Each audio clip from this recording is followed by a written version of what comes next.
The US Senate was created to block the will of the majority. It is time to abolish the Senate. Here's why. The men who framed the United States Constitution get a lot of credit for being democratic visionaries.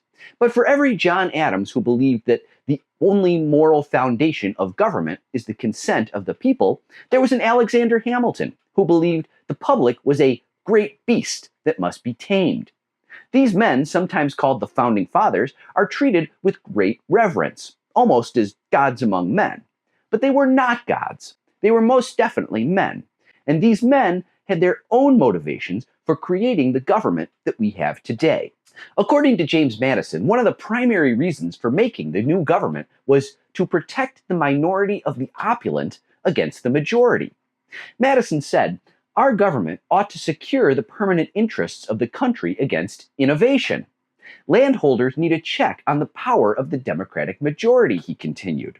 How would they accomplish this? The Senate, therefore, ought to be this body. So according to James Madison, sometimes called the father of the Constitution, the US Senate was created so that the rich would have a check on American democracy.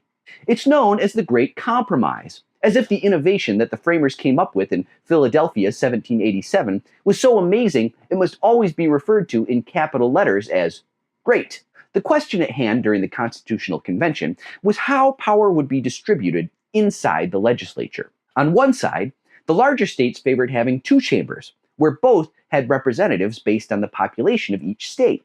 More people, more representatives. The smaller states were dead set against that and favored a single chamber legislature with each state having equal representation, no matter how large their population. This was how things were done in the Continental Congress and under the Articles of Confederation.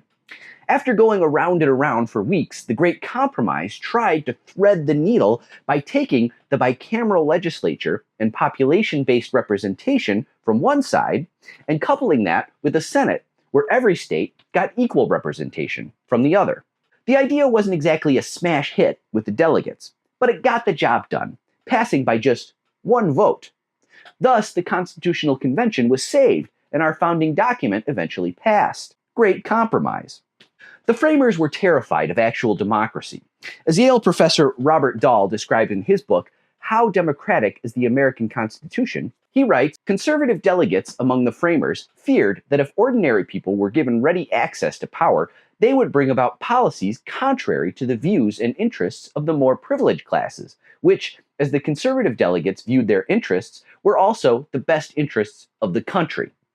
Because the framers saw the public as an unruly mob, Dahl says, it was necessary to fashion constitutional barriers to popular rule. The framers wanted a nation that had the shape of democratic governance, but not the substance. Democracy means rule by the many, where ideally the mass population has a hand in making decisions and actual power over what happens. On the other hand, elites have always believed that what is best for them is best for everyone.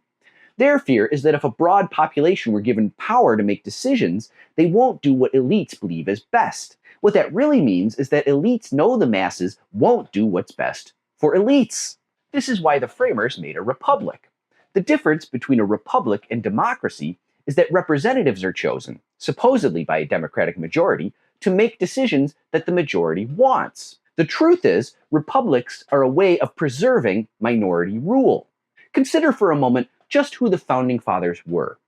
Who could afford to travel to Philadelphia and stay for 4 long months to write a new constitution in the summer of 1787? Surely no wage laborers could be away from work for so long. In his book, An Economic Interpretation of the United States Constitution, historian Charles Beard writes, the overwhelming majority of members, at least 5/6, were immediately, directly, and personally interested in the outcome of their labors at Philadelphia, and were to a greater or lesser extent economic beneficiaries from the adoption of the Constitution.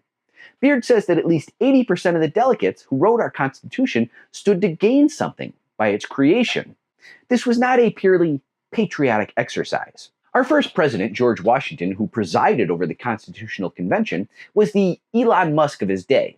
At a time when holding property was the measure of wealth, nobody held more property than Washington. As Beard notes, Washington was probably the richest man in the United States in his time, and his financial ability was not surpassed among his countrymen anywhere. I don't know about you, but I don't remember hearing that in any history class I ever attended. James Madison didn't have a vast personal fortune, but he was from one of Virginia's wealthiest families. It was their huge plantation and slaveholdings that made it possible for Madison to spend all his time on politics and research. He could never have afforded to be a founding father if his own father hadn't been footing the bill. What you might call a trust fund baby of his day.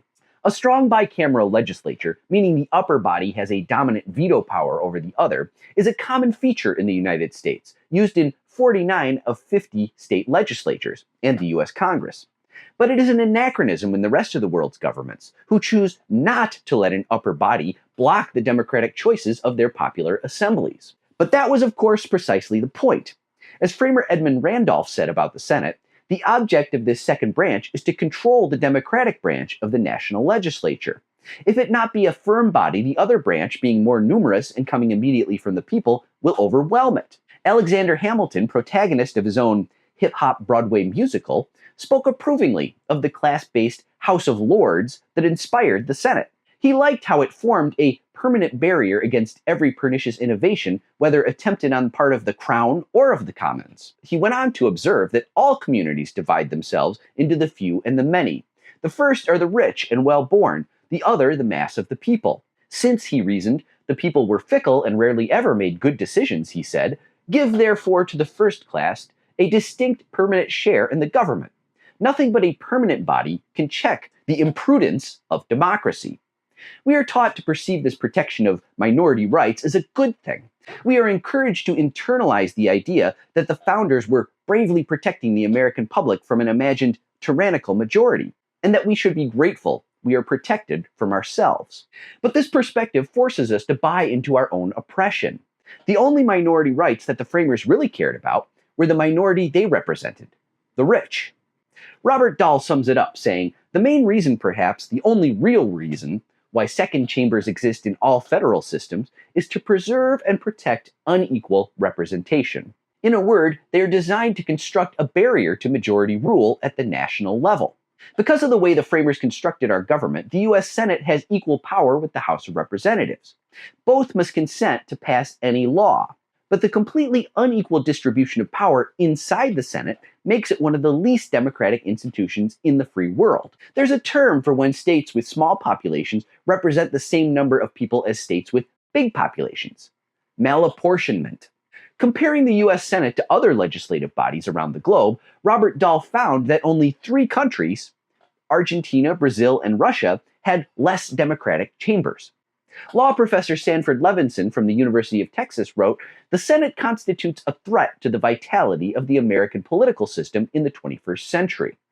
Chiming in from the University of Maryland, political scientist Francis E. Lee agrees, saying, "I can't think of any way to justify it based on democratic principles." What are some of the minority views the Senate has protected? Robert Dahl points out that between 1800 and 1860, 8 anti-slavery measures were passed in the House of Representatives. All 8 were struck dead by the Senate. Until the Civil War, the South pretty much had veto power over any laws concerning slavery. After the Civil War, a similar voting bloc helped block human rights protections for African American citizens for nearly a century. We can thank Senate malapportionment for stifling reform on working conditions or civil rights protections, or blocking basically anything that benefits the broad majority of the American public rather than the rich. This happens at the state level too. For example, to stop school integration in Virginia, their state Senate voted to close all public schools in 1956. As Dahl says, unequal representation in the Senate has unquestionably failed to protect the fundamental interests of the least privileged minorities. On the contrary, unequal representation has sometimes served to protect the interests of the most privileged minorities. The US Senate was created to stop large majorities from making necessary changes. The US Senate is a big reason why the rich have so much power in this country. After all, that's precisely what the US Senate was designed to do. This is why the Senate must be abolished, something that cannot happen without a new American Constitution. Worth it! And please give a like, follow, favorite, repost, and sign up for my Substack so you can have my posts sent directly to your inbox. What do you say? Let's make them pay.